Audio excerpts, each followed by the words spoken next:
At the Dharma Center today, I can ask Fashi questions about Chan practice.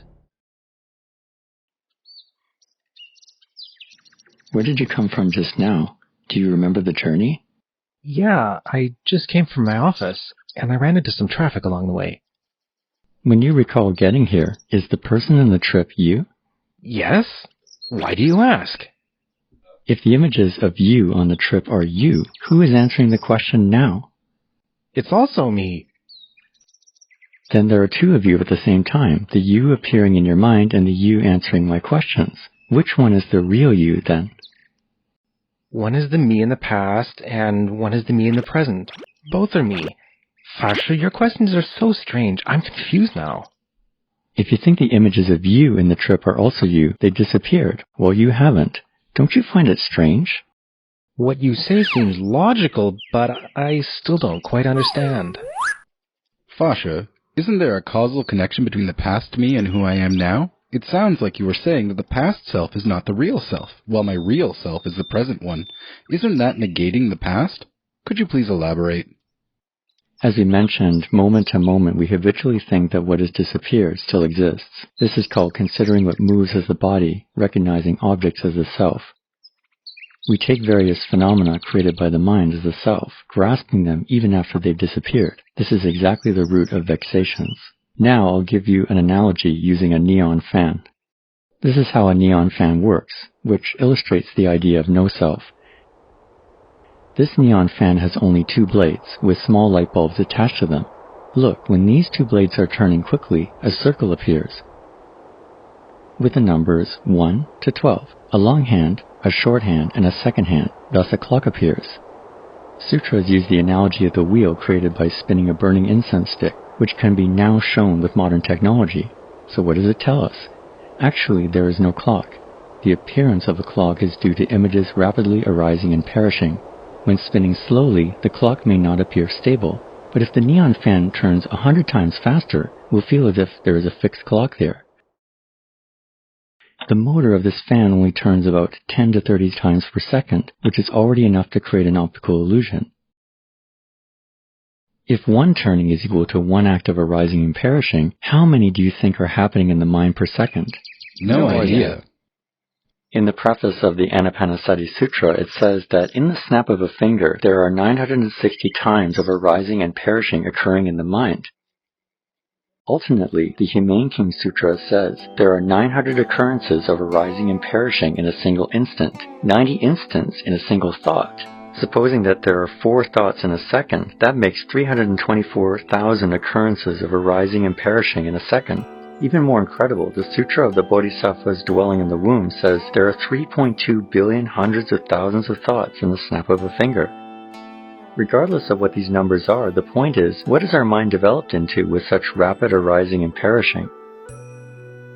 The answer can be found in the Surangama Sutra. The sutra says sentient beings do not realize that everything, from the physical body to the external mountains, rivers, empty spaces and earth, are all within the wondrous, illuminating true mind.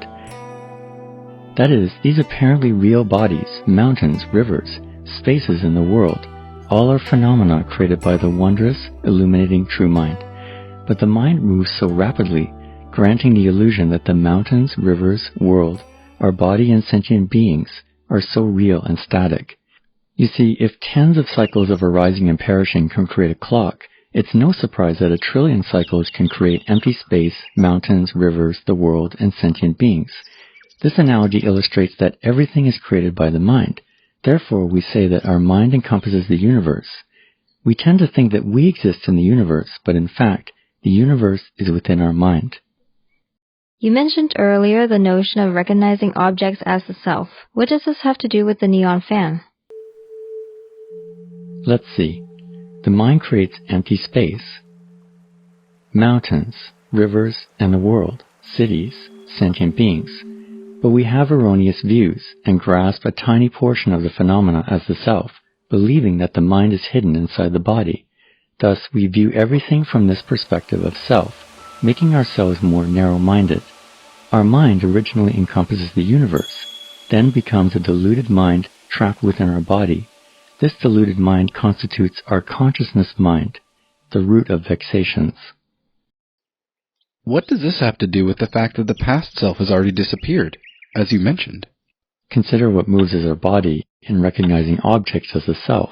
Take how the neon fan creates a clock. Within the clock as a whole, we take that tiny second hand as the self. The tiny second hand moves and revolves inside the big clock in a way similar to how the small self moves in the world of space. In this way, we continue to mistake the moving second hand as a singular, identical second hand. In fact, the self that we perceive as being solid and real is an illusion. There is no self in all phenomena. One of the three Dharma seals can also be analogous to this neon fan. The bulbs of the first second light up and go off. Then the bulbs of the next second light up and go off. Then the third. This cycle goes on and on. There isn't a real second hand that goes from the first second to the second second, then to the third. In other words, there isn't any physical second hand moving in the clock. That is, there is the appearance of continuous arising and perishing of phenomena, but there is no entity that travels amidst these phenomena. This entity is what we always believe to be our substantial self. In fact, there are only ever-changing phenomena that continually arise and perish.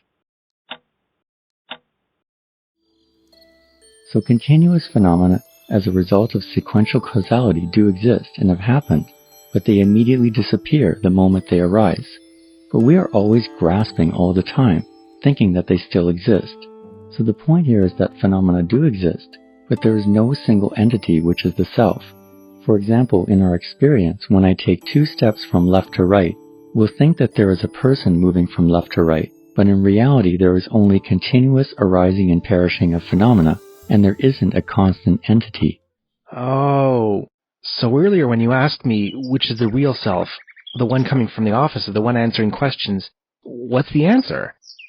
The reason I used the metaphor of a neon fan was for you to carefully observe and contemplate. As much as phenomena arise and perish, what gives rise to phenomena? This is for you to contemplate. Whenever you take past experiences and memories as self, practice letting it go quickly.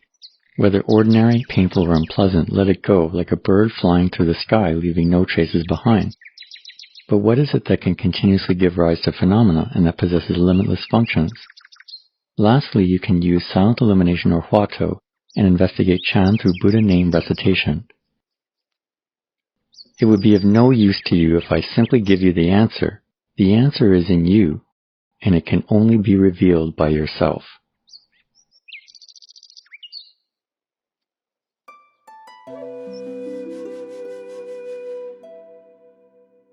Continuous existence of life in a being changes at every point in time. It seems to be of one unified entity, but in fact it is a manifestation of consciousness, which is affected by various karmic forces. As long as the body and mind continue to generate activities, the content of consciousness, being affected by karmic forces, will also continue to change. As long as there is still attachment to the notion of self, consciousness appears, which is subject to karmic forces. Only when realizing no self, which means that one is no longer affected nor confused by various vexations such as greed, anger, and ignorance, can the influence from karmic forces cease to exist. At this point, consciousness, which previously acted as the main entity of life in a being, no longer exists either. This is called turning consciousness to wisdom, which is also the transformation from an ordinary person to a sage.